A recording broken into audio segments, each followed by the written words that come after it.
Minggu lalu saya membagikan sebuah firman yang saya berikan judul dengan Same Better. Saya bersyukur karena firman itu sangat memberkati kehidupan saya dan tidak sedikit juga saya mendapatkan respons bahwa firman tersebut memberkati kehidupan dari banyak orang yang mendengarkan. Jika saudara belum mendengarkan firman yang saya bagikan minggu lalu, saya ingin mengundang saudara untuk mengambil waktu untuk mendengarkan sejenak apa yang Tuhan ingin bagikan ke dalam kehidupan saudara-saudara.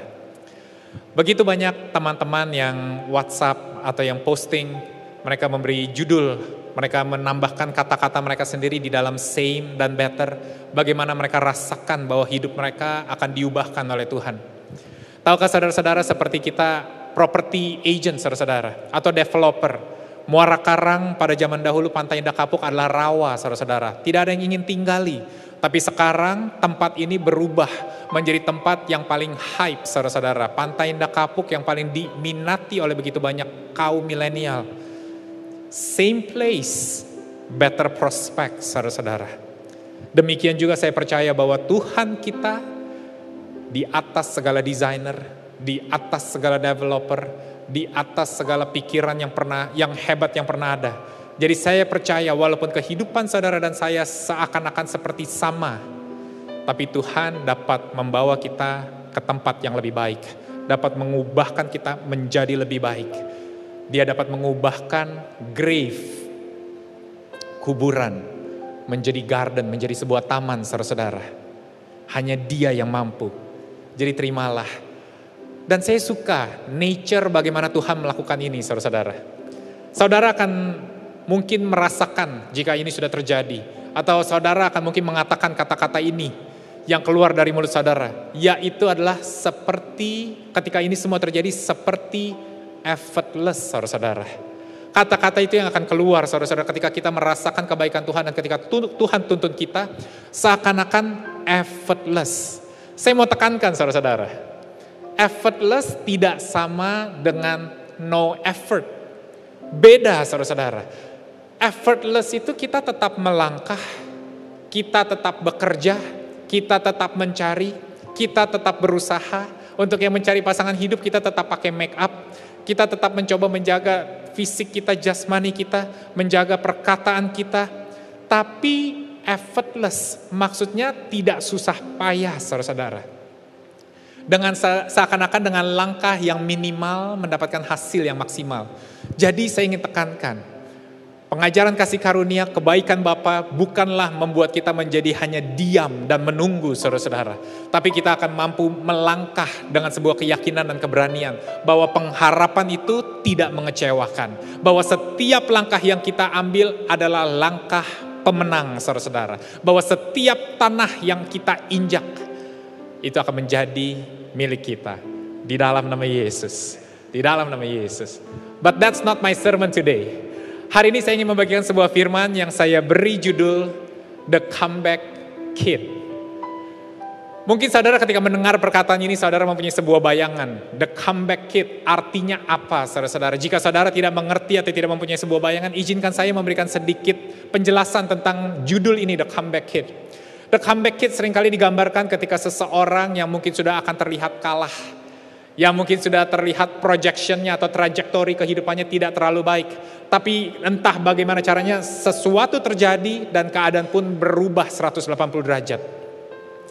The Comeback Kid seringkali kita dengar saudara-saudara di dalam kehidupan bukan hanya artis. Bukan hanya atlet saudara-saudara. Orang yang atlet yang pernah cedera begitu lama yang dicap waktu itu tidak akan bisa comeback.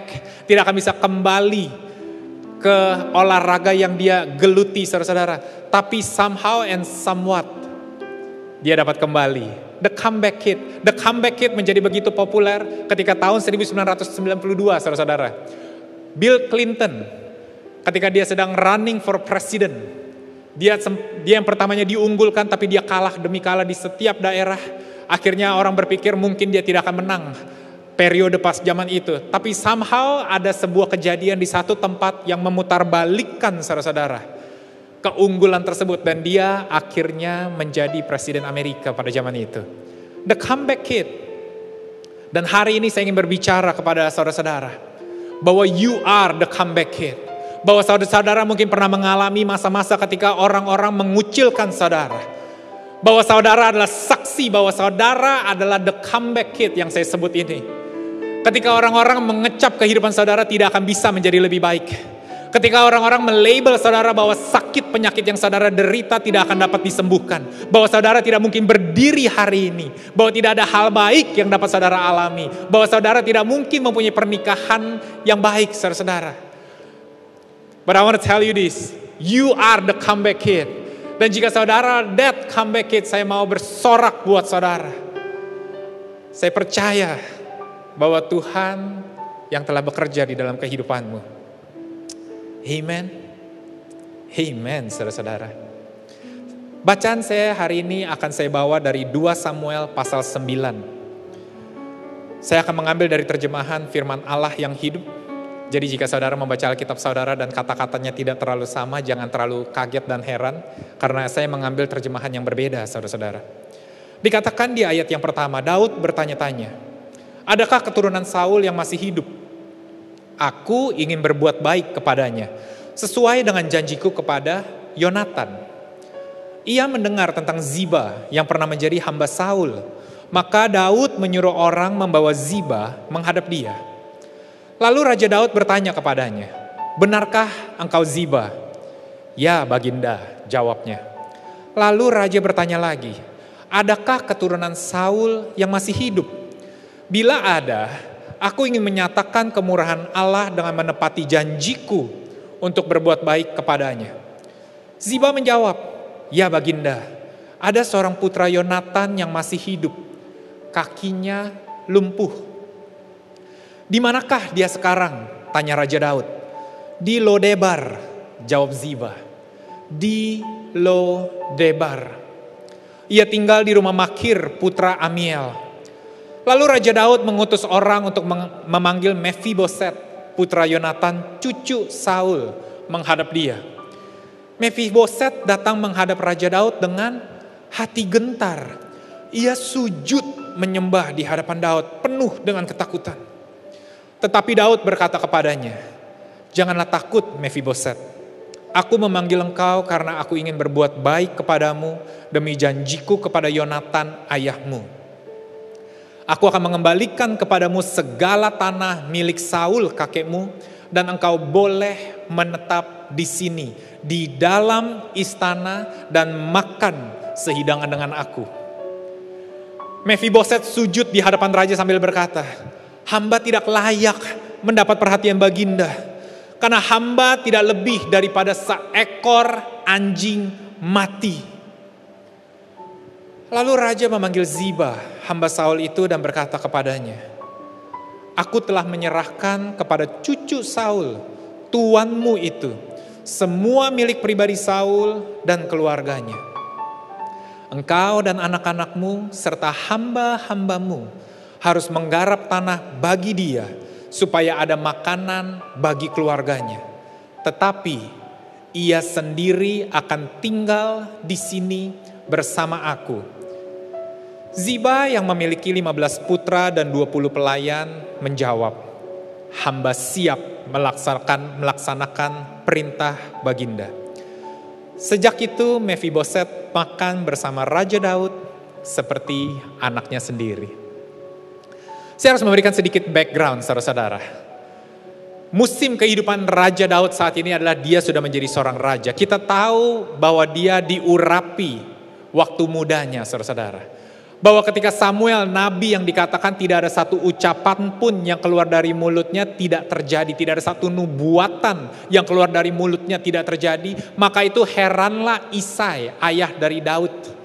Ketika anak-anaknya yang begitu gagah, anak pertama, anak kedua yang begitu pantas untuk diurapi dan dipanggil menjadi raja, tidak terpilih namun anaknya yang paling bungsu, saudara-saudara, yang masih kemerah-merahan pipinya, gembala yang tidak dianggap.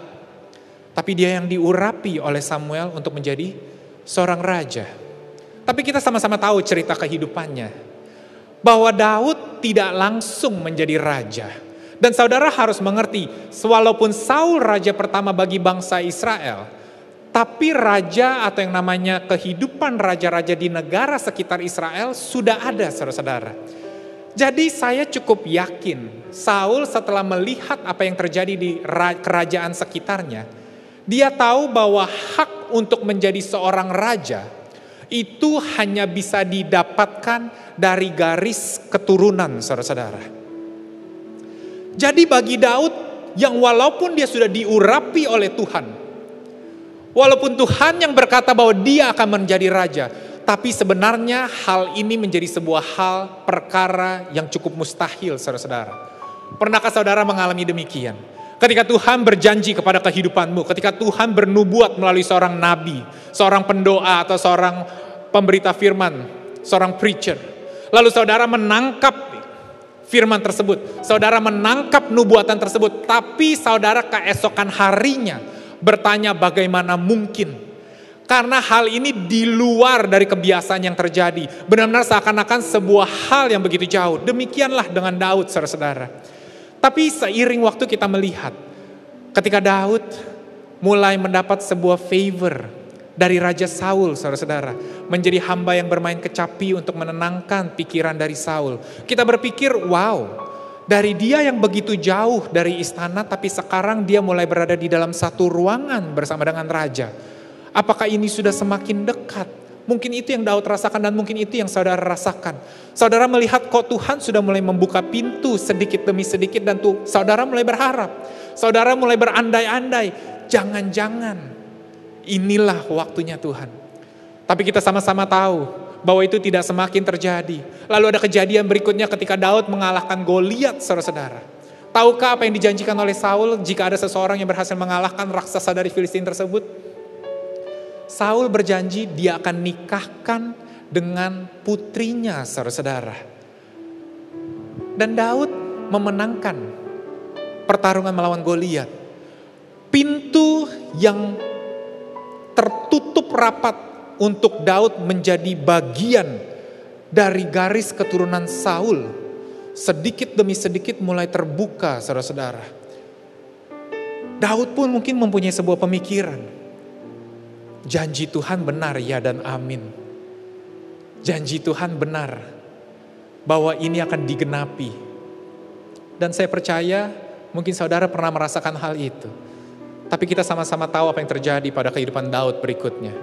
Kekecewaan pun terjadi karena ketika dia sudah begitu dekat dengan penggenapan dari nubuatan janji Tuhan.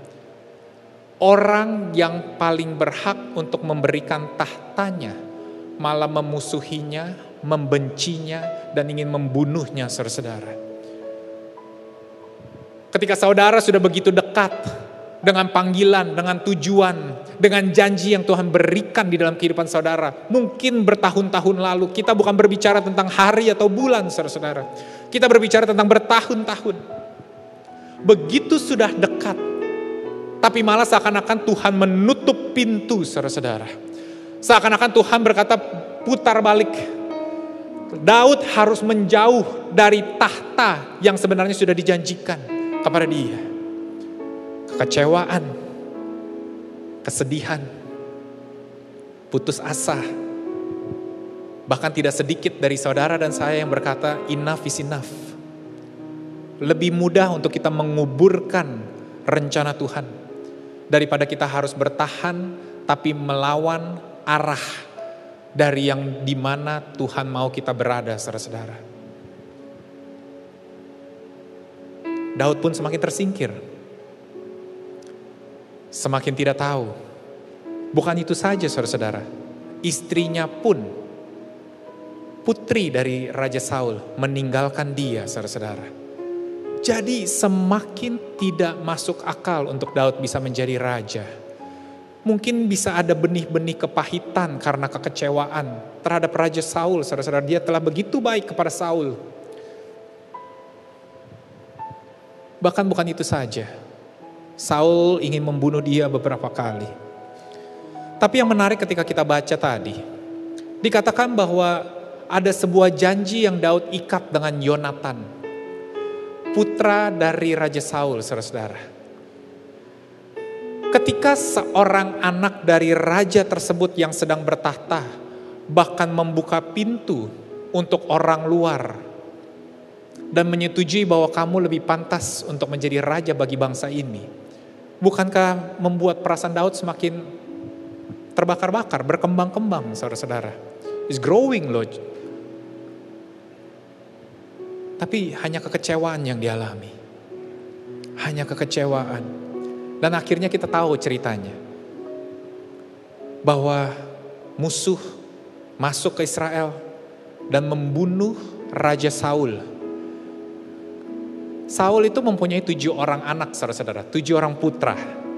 Jadi kasarnya, jika Saul mati, masih ada 7 orang kandidat berikutnya untuk menggantikan Raja Saul sebagai raja atas bangsa Israel. Tapi tahukah saudara, di dalam kejadian demi kejadian demi kejadian, 6 putra Saul terbunuh, saudara, di medan peperangan. Sampai akhirnya kita dengar ceritanya bahwa mahkota dari Raja Saul dibawa oleh seorang Amalek kepada Daud, diantar. Daud pas melihat mahkota Raja Saul ini, dia berpikir mungkin inilah waktunya dia akan menjadi raja atas Israel. Tapi tahukah saudara, bahwa ketika dia kembali ke 12 suku dari bangsa Israel, hanya satu suku, yaitu suku Yehuda yang menerima dia.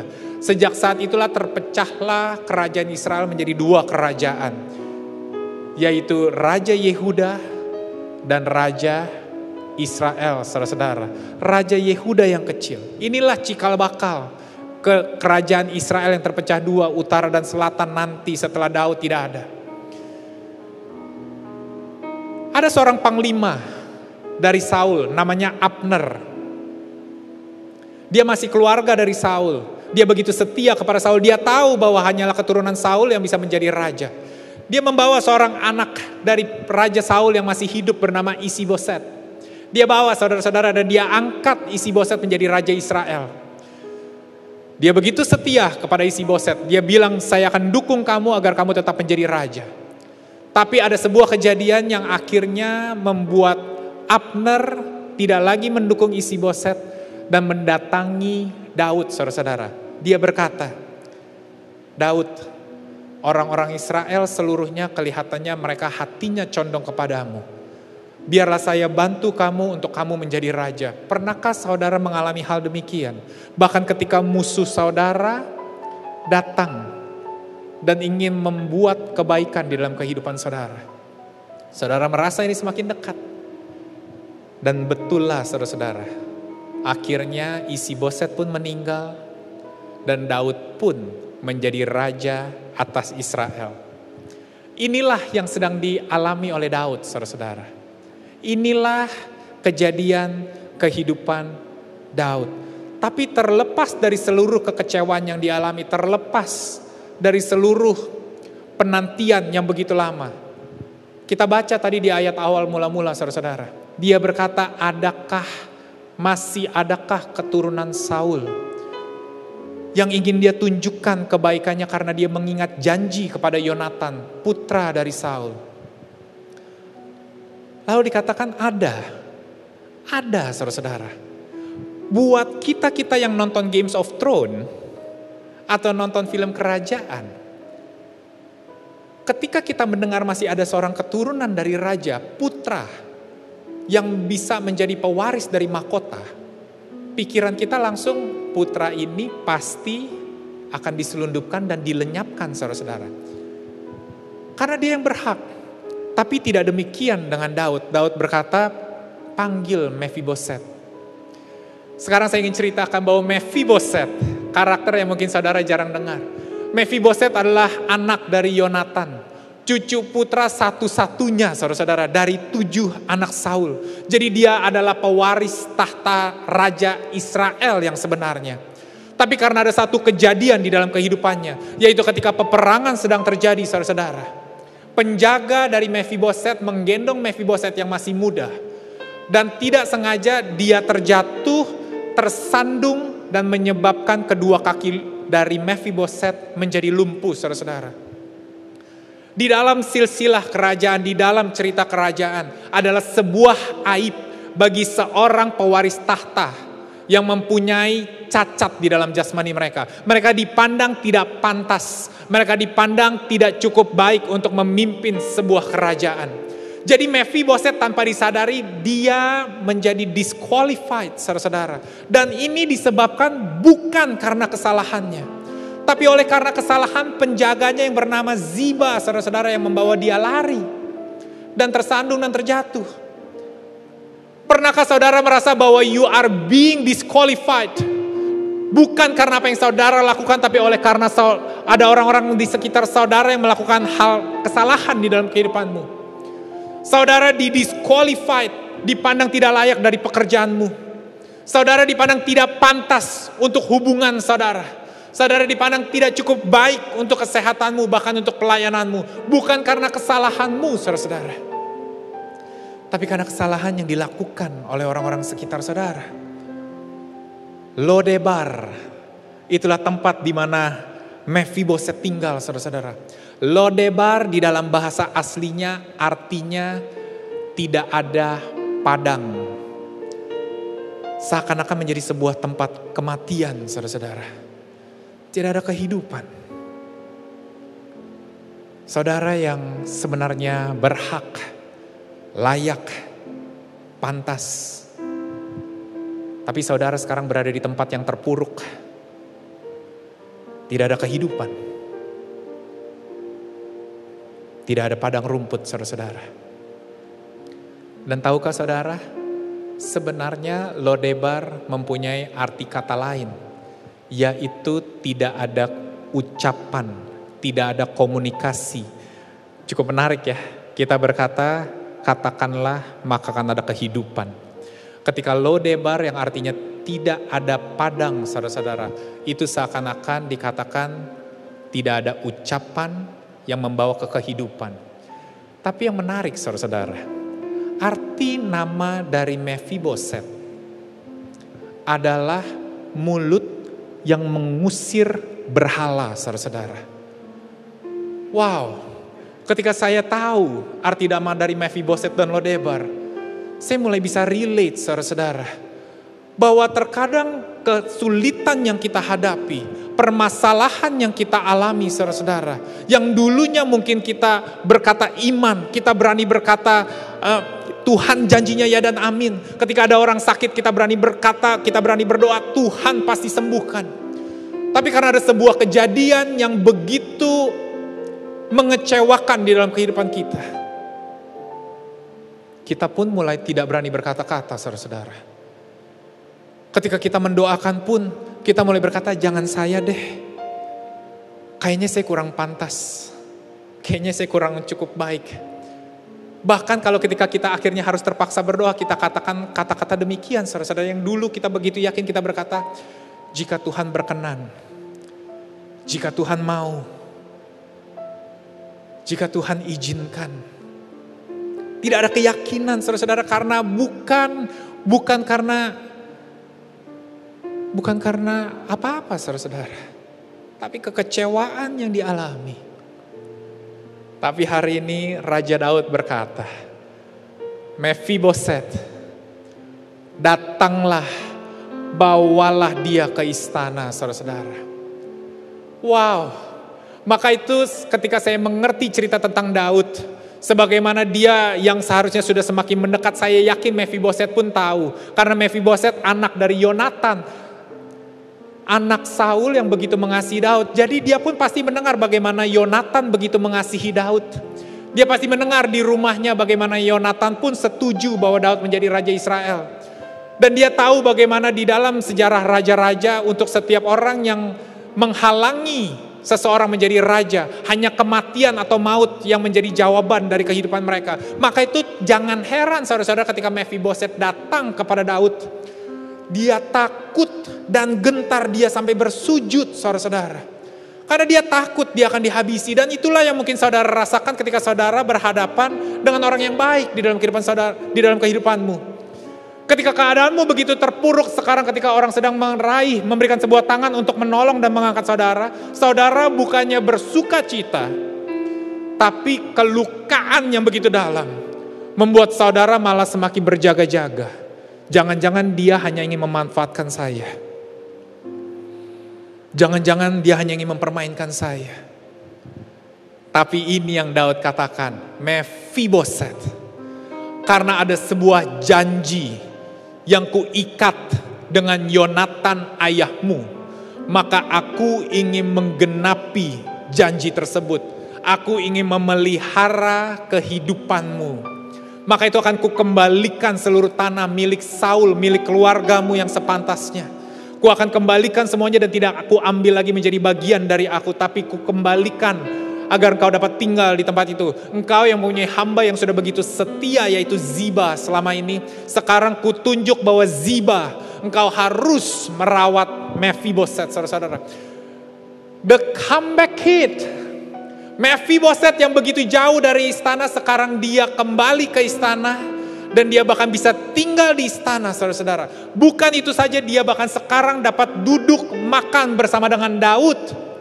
Dan dianggap seperti anak Daud sendiri, saudara-saudara. Hari ini saya ingin berkata kepada saudara, jika saudara merasa bahwa kehidupanmu terlalu terpuruk, saudara merasa bahwa saudara terlalu jauh dari panggilan yang Tuhan berikan, dari janji yang Tuhan telah berikan kepada kehidupanmu. Hari ini biarlah ada seorang Daud yang memanggil kehidupanmu.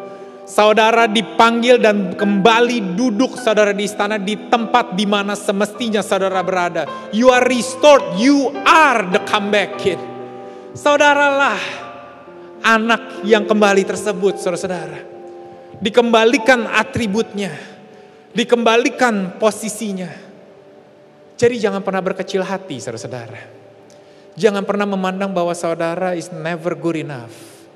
Jangan pernah saudara beranggapan bahwa permasalahan yang saudara hadapi.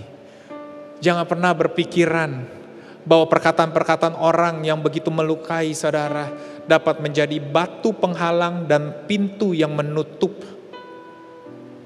dari kebaikan janji Tuhan. Karena Tuhan berfirman bahwa dia mengikat janji dengan dirinya sendiri agar ada dua insan yang tidak dapat berdusta, tidak tergoyahkan, sehingga janji tersebut sifatnya ya dan amin, saudara-saudara. Hari ini saya mau berkata ke dalam kehidupanmu, janji Tuhan pasti digenapi. Kehidupanmu masih seakan-akan seperti sama, tapi arahnya sudah berbeda, saudara-saudara. Langkah-langkahmu yang saudara ambil seakan-akan masih sama-sama seperti hari kemarin, tapi arahnya sudah berbeda, saudara-saudara. Hasilnya sudah akan berbeda, saudara-saudara. Wow.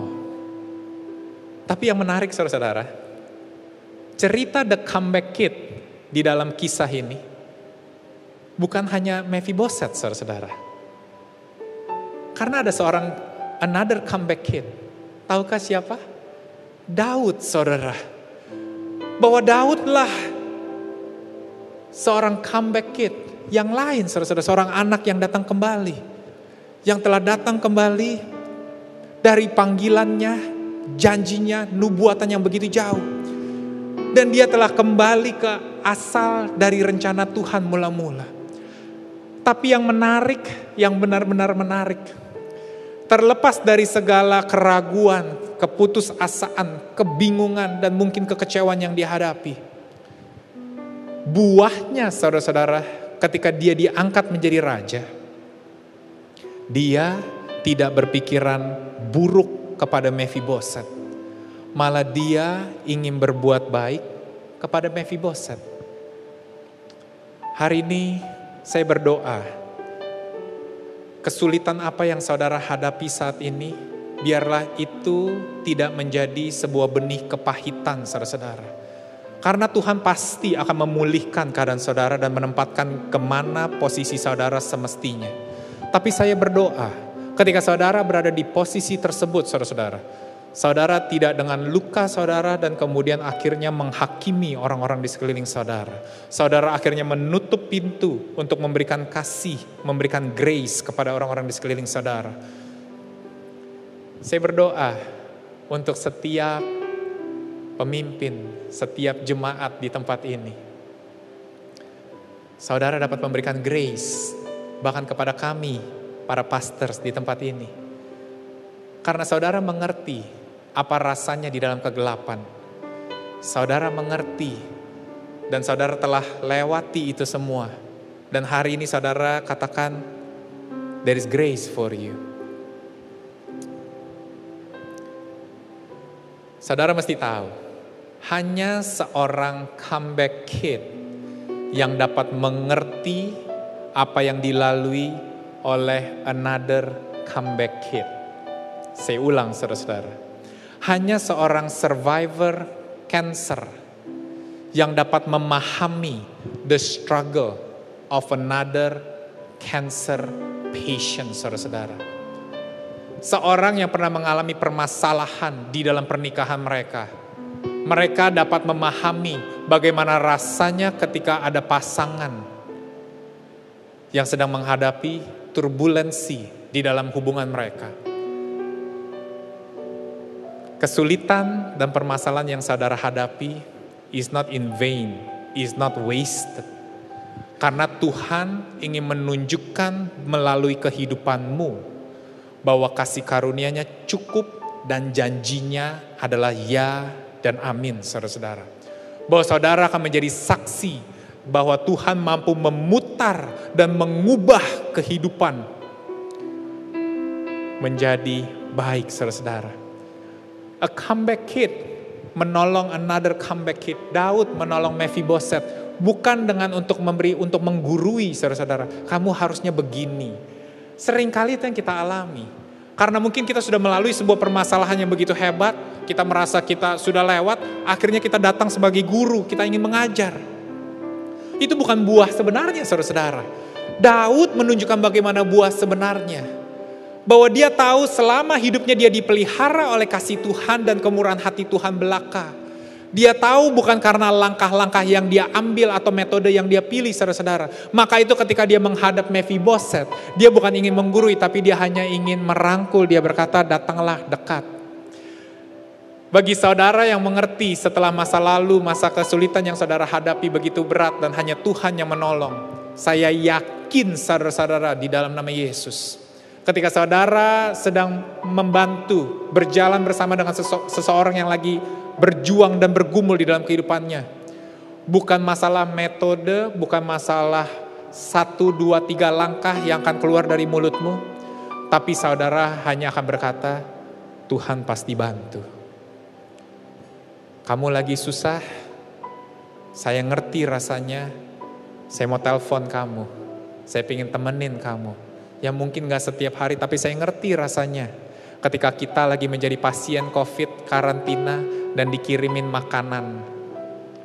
Makanan tidak berkekurangan, kita mengerti rasanya.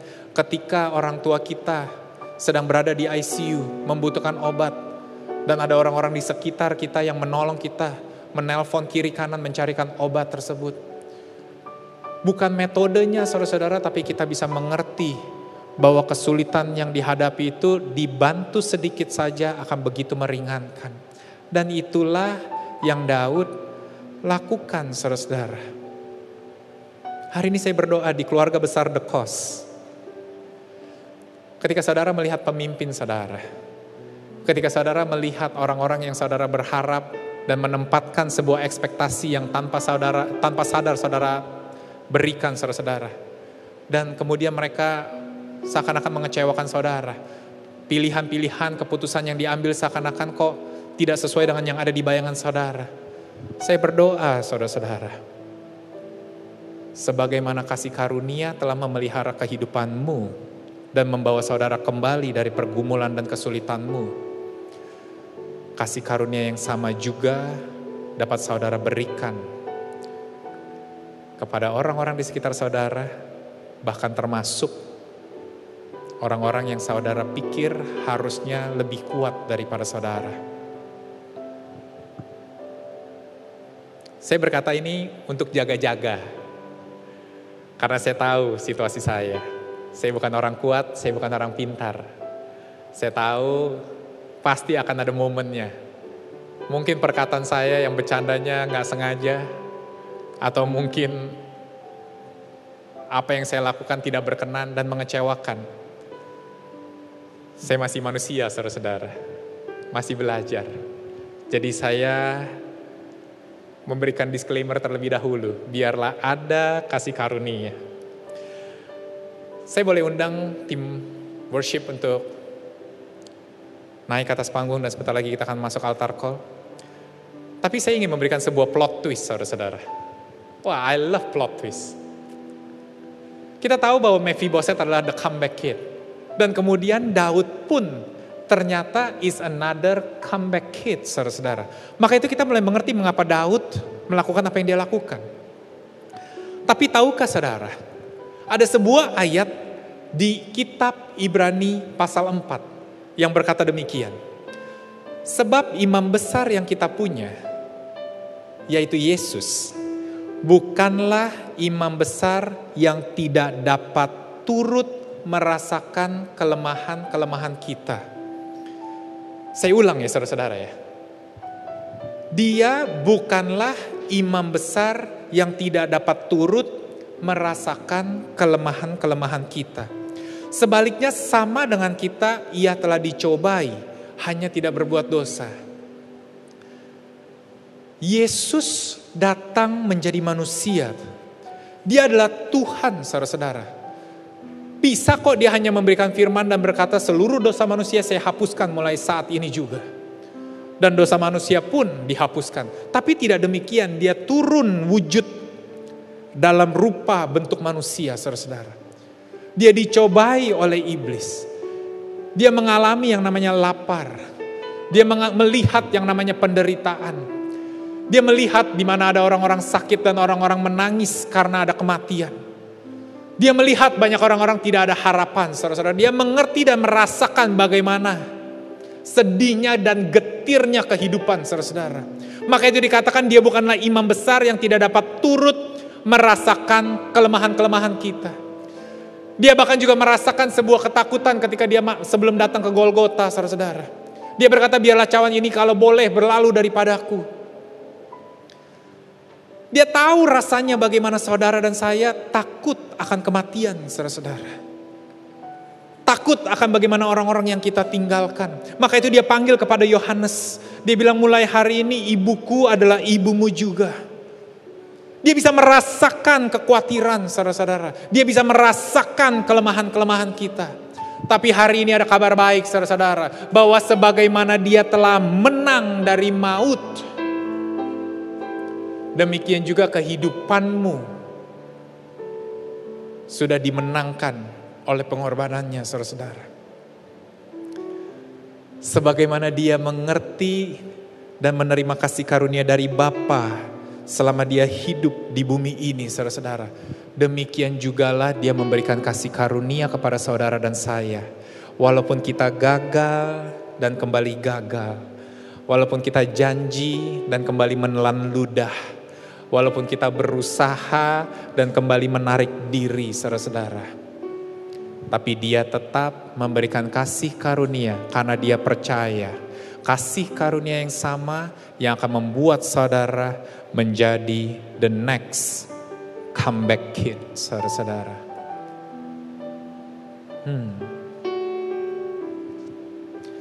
Dia mengerti. Dia peduli persoalan yang sedang terjadi. Dia mengerti, dia peduli persoalan yang kita hadapi. Namun satu yang dia minta, agar kita percaya sampai mujizat menjadi nyata. Sekali lagi saudara-saudara. Dia peduli persoalan yang sedang terjadi. Dia mengerti, dia peduli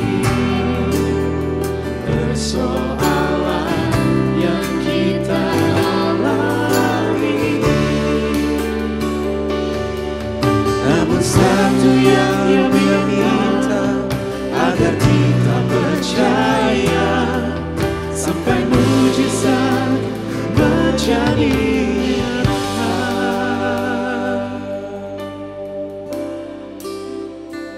Dia mengerti, saudara-saudara. Dia mengerti mengapa saudara merasa berbeban berat. Dia mengerti mengapa saudara menangis. Dia mengerti mengapa saudara merasa kecewa. Dia mengerti bahkan mengapa saudara memilih untuk mundur dari apa yang Tuhan sudah berikan di dalam kehidupanmu. Bahkan dari panggilanmu. Dia mengerti, saudara-saudara. Dia mengerti bahwa kesulitan yang kita hadapi, permasalahan yang kita hadapi, seringkali membuat kita sampai terbungkam mulutnya sebagaimana Mephibosheth. Mulut yang mengusir berhala menjadi terdiam di Lodebar, saudara-saudara. Dia mengerti, saudara-saudara. Tapi dia bukan hanya mengerti, dia peduli, saudara-saudara. Ketika dikatakan bahwa dia peduli, berarti dia ingin mengambil sebuah sikap. Dia bukan ingin sedang meninggalkan dan menutup mata, saudara-saudara. Tapi ketika dia berkata dia peduli, dia sedang memandangkan wajahnya ke wajah saudara. Dia sedang menatap setiap langkah yang saudara ambil. Dia sedang memperhatikan bagaimana dia dapat menopang saudara, mengangkat saudara, dan menggendong saudara. Dia peduli, saudara-saudara. Dan karena kasih karunia-Nya lah, saya yakin bahwa saudara adalah the next comeback hit.